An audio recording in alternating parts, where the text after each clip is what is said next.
So today I'm joined by my colleague and friend Gary Edwards at Prime East, and we're going to be talking about stages of adult development and the implications in the work that we do here. So Gary, I know that you've got quite passionate feelings about how people develop over their lifetime and how that affects the way that they perform at work. Do you want to just say a little bit about that? Well, there's lots of work being done and research done in the last 20, 30 years on how adults develop. It was originally felt that children developed, and we knew that, and that's sort of obvious in a way. But once we all got to 21, 25, 18, whatever is the magic word in different societies, we were formed and fixed, and once we were a man or a woman, an adult, we were who we were.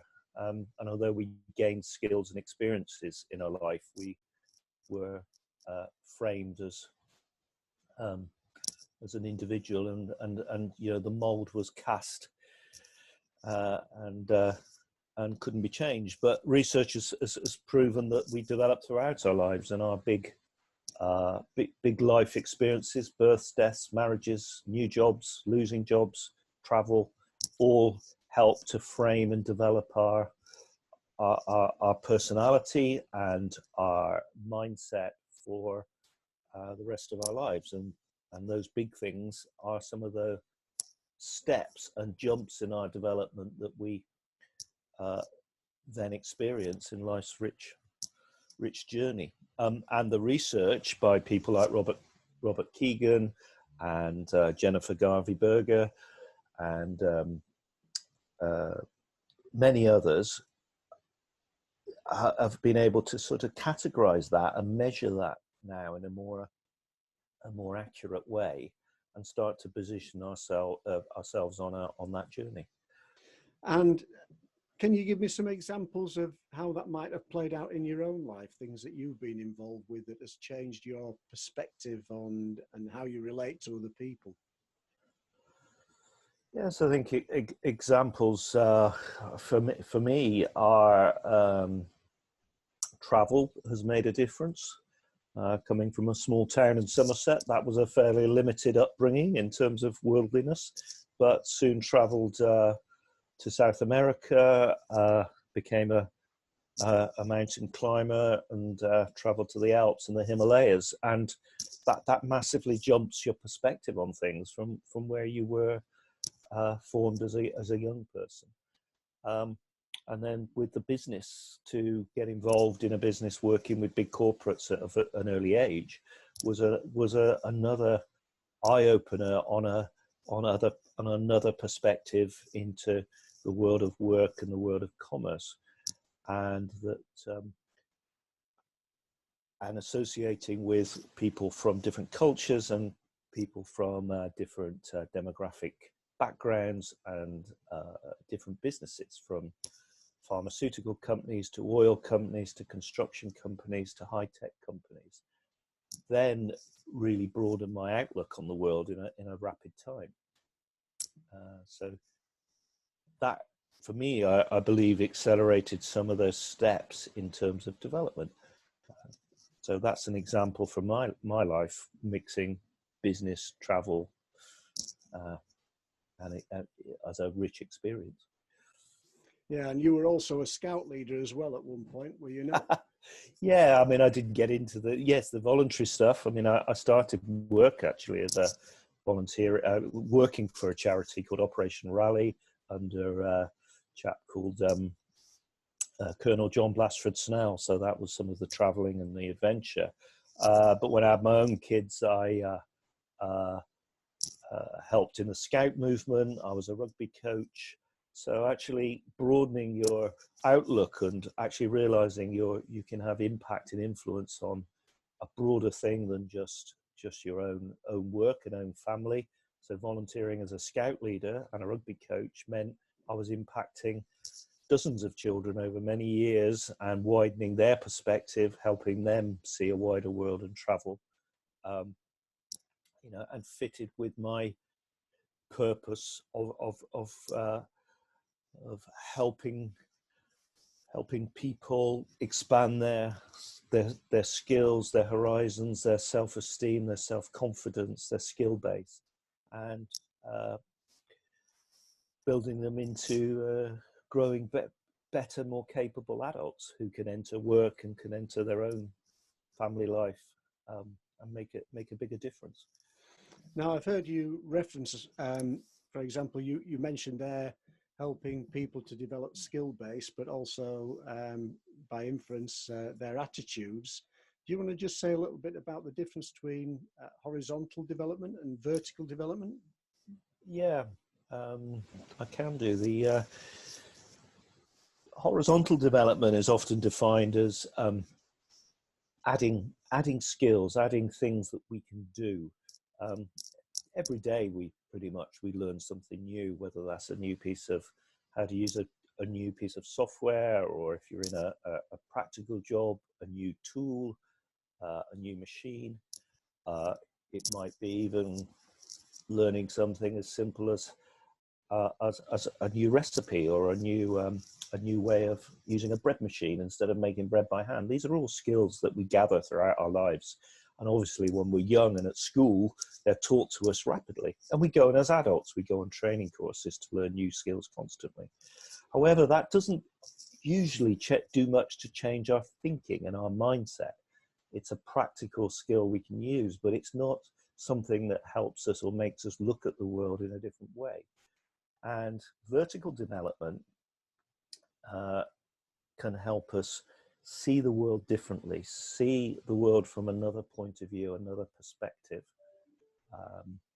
and maybe just take it's the old adage of walk a mile in another man's shoes, and you'll see the world in a different way, and you'll see it from his or her point of view.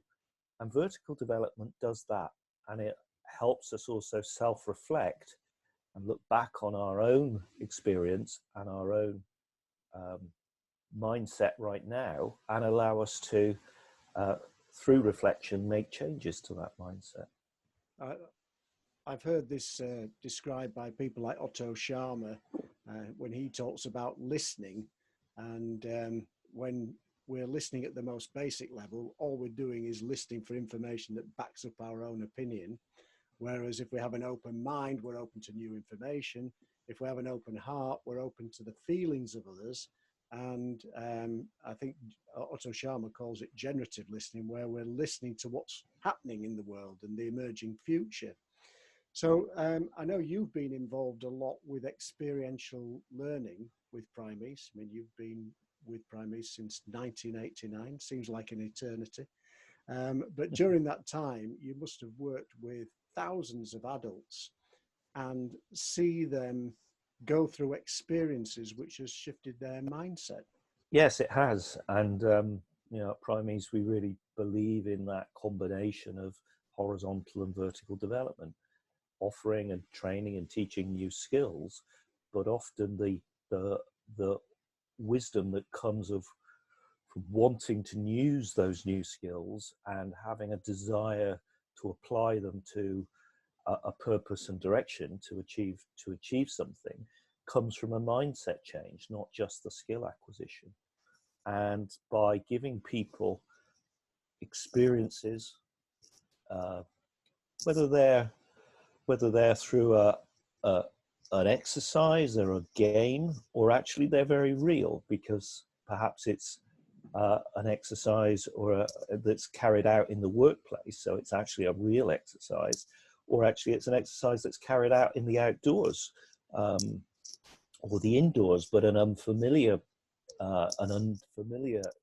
indoor environment. It allows people to test their boundaries in a safe way, and to experience using those new skills safely, and then grow their thinking and their mindset around that experience they've had, so they can reflect both in the moment and retrospectively, both individually, maybe with a coach, maybe in a team environment with a skilled facilitator, or perhaps just with their peers in an action learning set.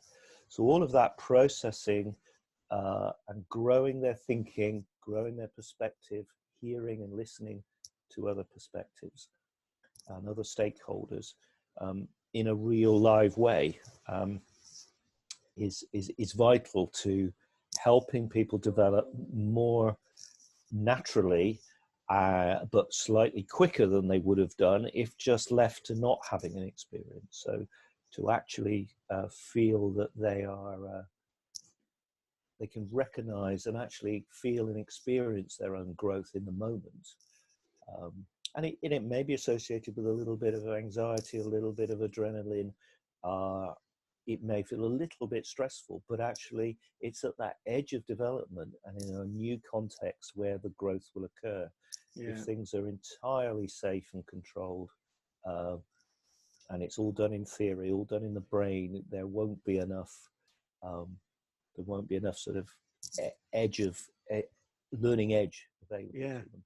You remind me of a model that I've seen you use with participants on programs, where there's the comfort zone, and then there's a zone where people can learn, and beyond that there's a danger zone where people just retreat back into the comfort zone again.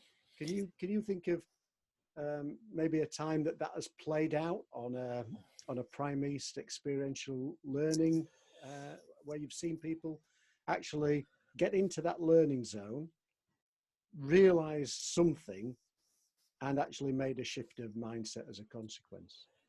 Yeah, so we did some exercises with a major oil and gas company, chemical company, many years ago, which involved them.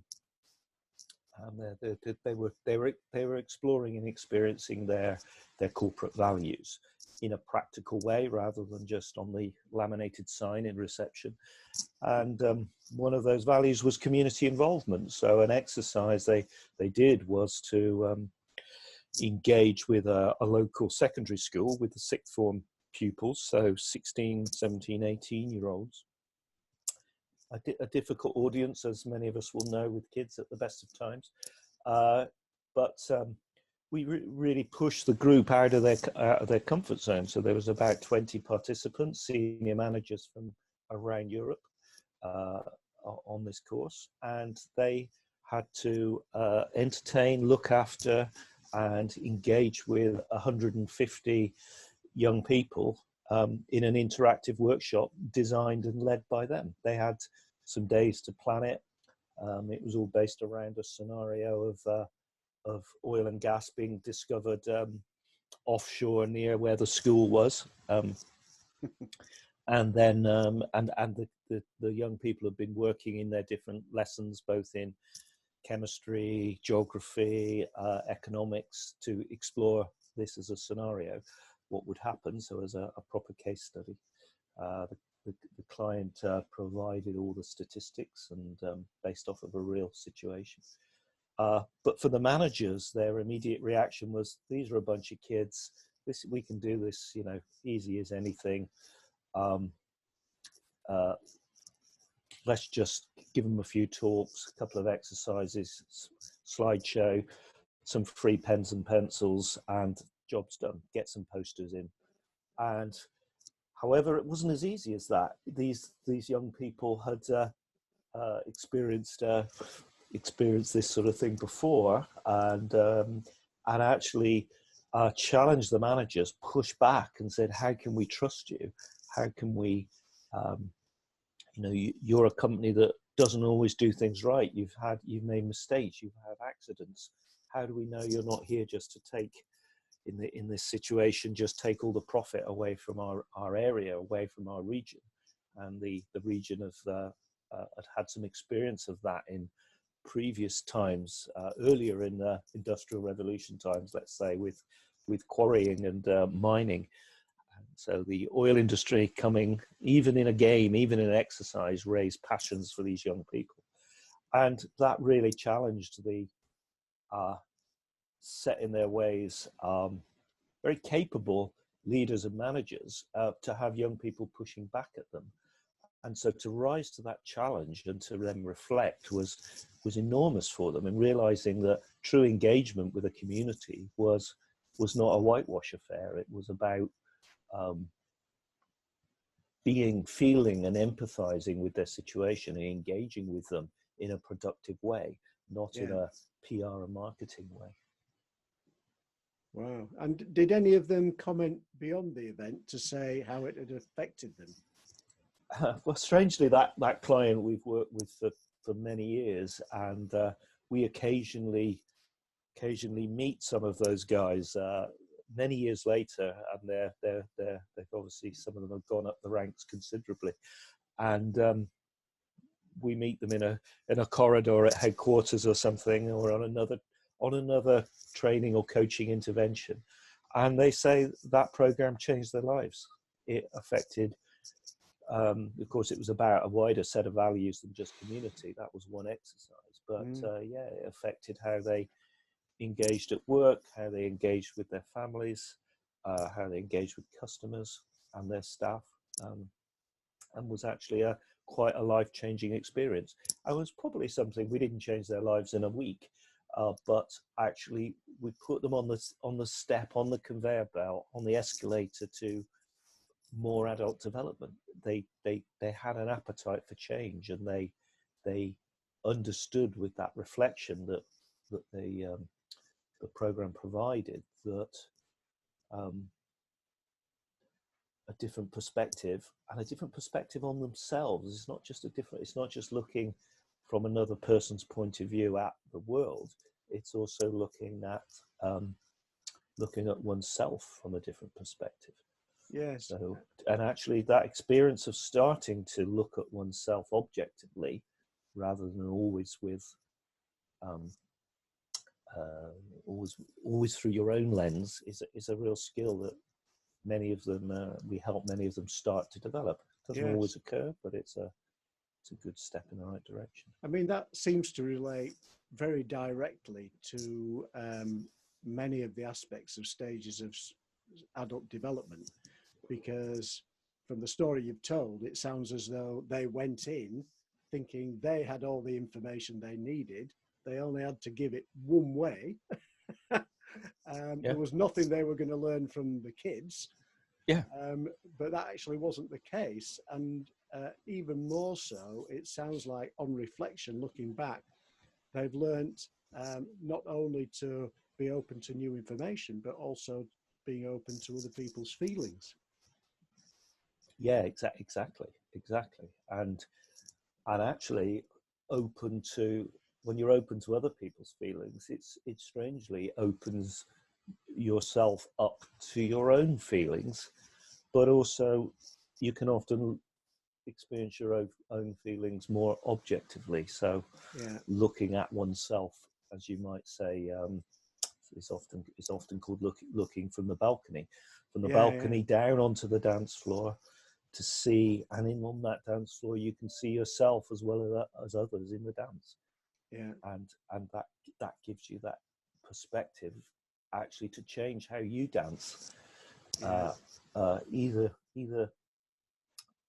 retrospectively, or either on reflection next time you're in the dance, or even sometimes right while it's happening live and right now. And the adaptations back to the young people and the managers and the client, of course, that they were having to change their dance as they were challenged, as these young people pushed back at them, and so that was a massive learning experience for them. Yeah, and I'm just wondering as well to what extent they were also beginning to learn more generatively, because the feelings that were expressed by the young people were also indicative of something that was happening in the wider world. The world was taking a perspective generally on how we need to treasure and look after the environment. Exactly. And one of the projects, actually, with a different group, rather than oil and gas being discovered offshore, was the building of a tire recycling plant, which which is fundamentally a good thing to recycle tires and recover the resources there. But it's one of those projects that that most people, or one of those industries people don't really want in their own backyard. So we can say good, but so long as you don't do it near me, because there's a huge risk of fire and pollution, and it's quite a difficult process to do. So actually, yeah, the young people were challenged, as the managers were challenged by this thing, which is good, and it brings work, but it maybe brings danger, but it brings pollution, but it actually recycles. How can we do this effectively? So it did, you're right, it did open up the guys from industry to the wider perspectives of course, at the time, this was sort of pre-millennials, but they probably would have been millennials. They would have been this was in the around 2000. So these young people would be entering the workplace. So with a millennial point of view on sustainability and ecology and responsibility of corporates towards the planet. Yeah, yeah. And it's easy listening to you, Gary, to understand how advantageous it is for a leader to take notice of other people's feelings, to understand what is emerging in the world and so on. And at the same time, I've heard you use the expression, at least I think I've heard you use the expression, that higher isn't better. Do you want to just say a little bit about that? Unfortunately, the phrase vertical development sort of sounds that the higher you go, the better it gets, or whatever it is, you know. And actually, we develop throughout life at different speeds and at different rates, depending on the context we find ourselves in. If we're fortunate enough to have some development training that helps speed that up, that's excellent. We may be unfortunate enough to have some life-changing events that also speeds up our development. You know, no one would wish for challenging situations, of whether that be things in the environment like pandemics, or difficult situations that we come across, perhaps on a journey, or an accident, or people around us passing away, or the end of a relationship or something. But they all help grow us. However, we are a product of our environment and our context, our upbringing. So we are where we are, and often sometimes we don't need to develop, because we fit our context. We have adapted well to the environment we live in now, and that's good until that environment changes, and then our ability to adapt may be difficult. So we may find that challenging. So it's important with people who develop themselves further, recognize that people are where they are, and although they can be helped and assisted and encouraged, it's not wrong, it's just different. And forcing it on people doesn't work either. Giving them opportunities does work.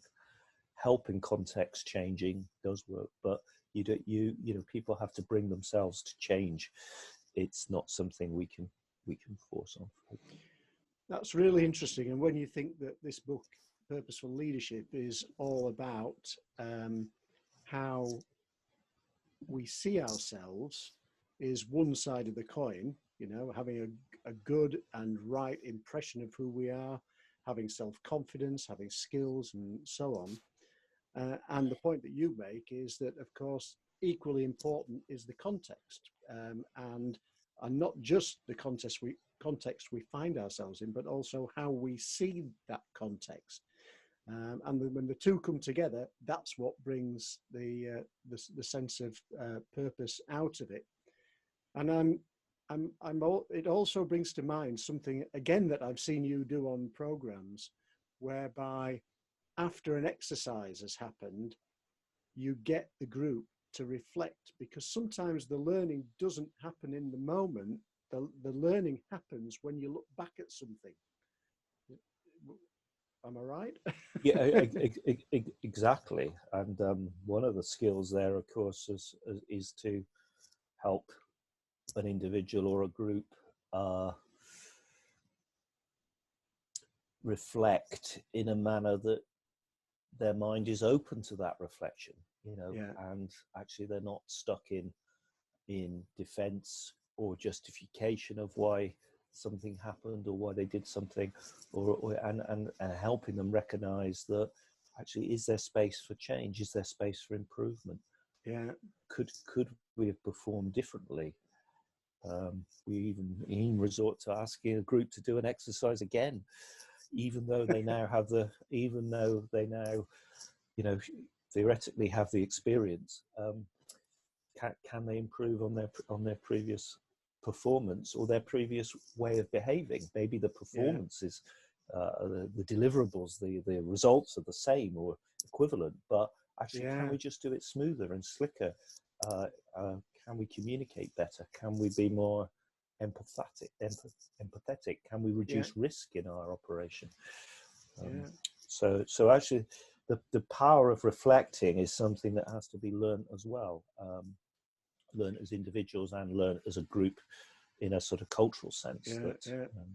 Gosh, you're sparking something else in my mind, Gary, because one of the other modalities that we use a lot at Prime East is the leadership circle.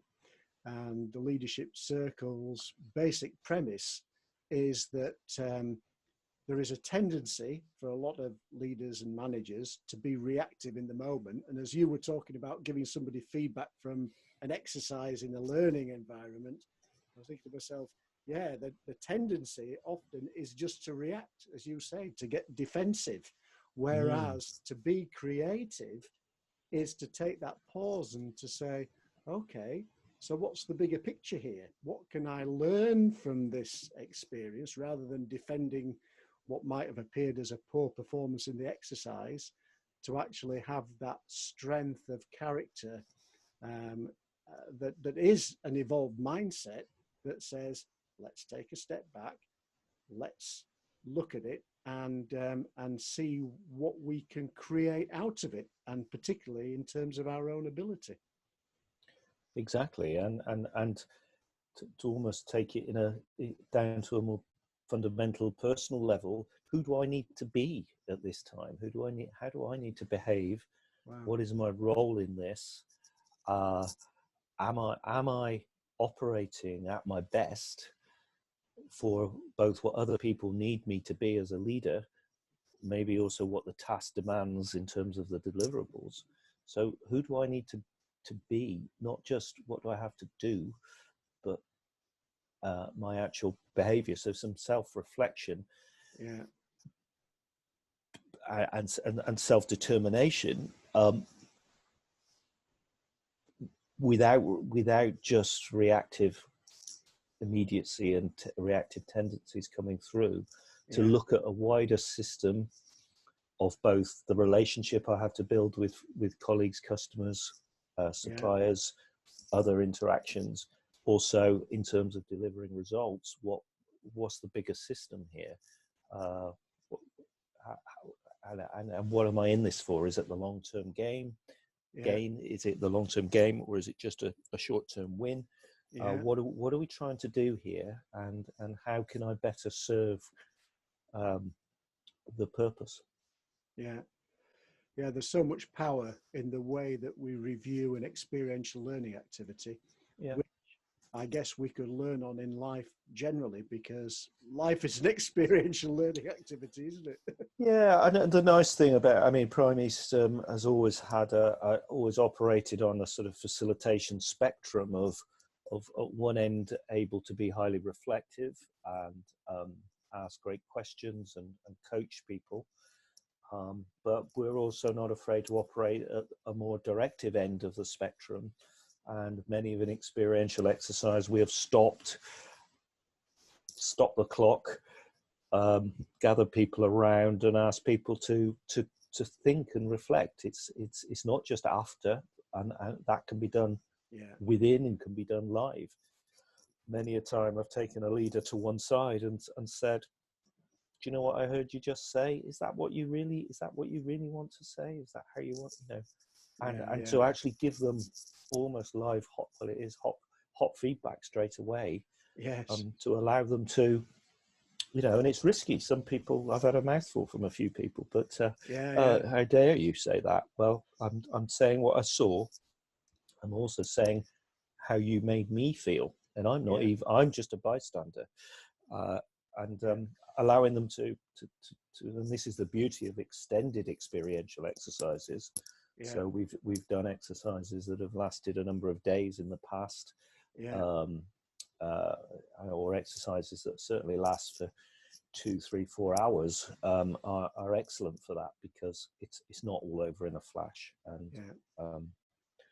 helping people pause on the job, in the act, and gives them a chance to change. And they also experience what it's like to change, to try something different, and then they often get great feedback from people who notice the change in behavior. Yeah. Issuing the change from issuing orders to asking questions, to that can make a huge difference. People notice that, and that helps people. That experience live in the moment, even amongst stress and pressure, can still change an outlook, and can sort of reboot people into a step up a developmental level.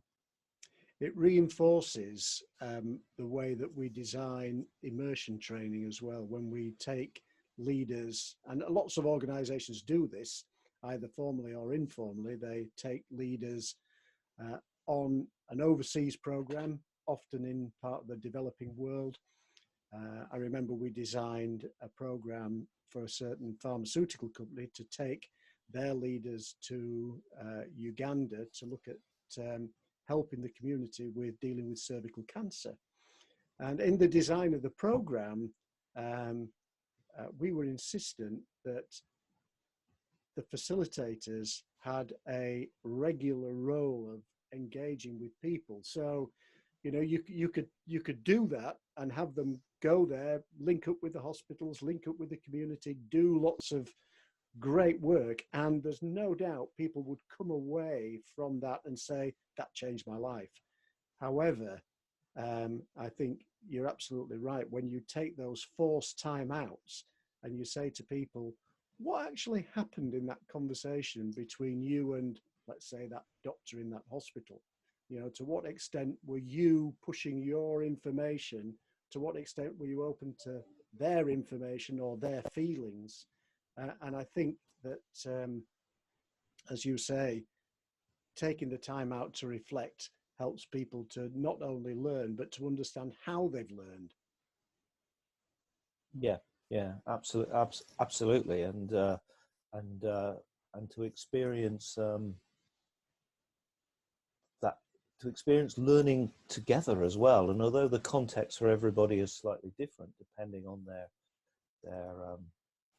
level of growth, level of engagement, actually to realize how a group of people can change their mindset when they reflect, and when they can focus on a job and want to perform better because the purpose is clear and strong and powerful. And for that group of people then to bond as a team, to get aligned, feel good, and deliver something is amazing.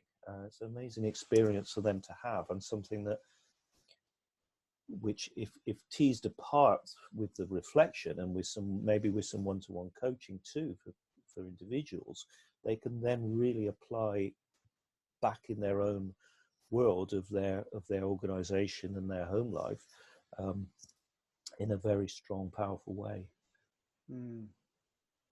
Well, I'm very conscious that we're coming towards the end of our time together, Gary. I'm just wondering, what's the one thing that you'd like to say in closure?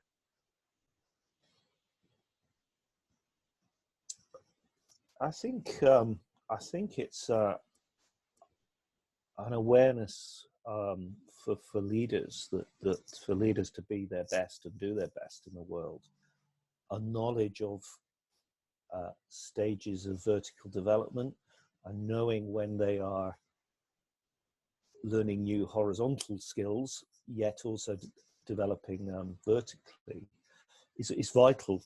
There's a vital awareness for their own development and their own growth, and on their own journey to leading with more purpose.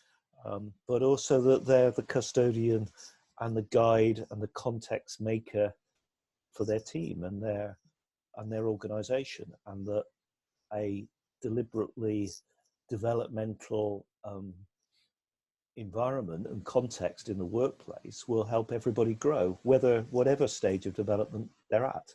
And it's not always easy or clear to define that. So, however, if a leader and managers, they feel that part of their job is to create a culture where growth is encouraged, enabled, and overt, is a huge thing for an organization to be learning all the time from its mistakes and its and from its successes, to be encouraging self-worth and self-awareness and self-esteem, and that enables that organization to be agile, adaptive, more resilient in tough times, and a happier place to be. So actually people feel more engaged, they feel more, we spend a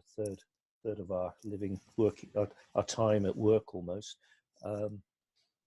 The other third at home, the other third sleeping. Not quite right, but you know what I mean. It should be enjoyable. It should be fulfilling.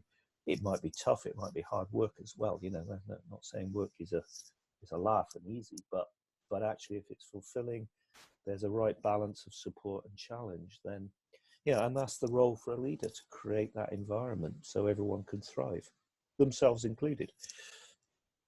Wow, that is very powerful. It's almost leaders having an awareness that they are experiential learning practitioners doing it day in and day out with the people in their organizations.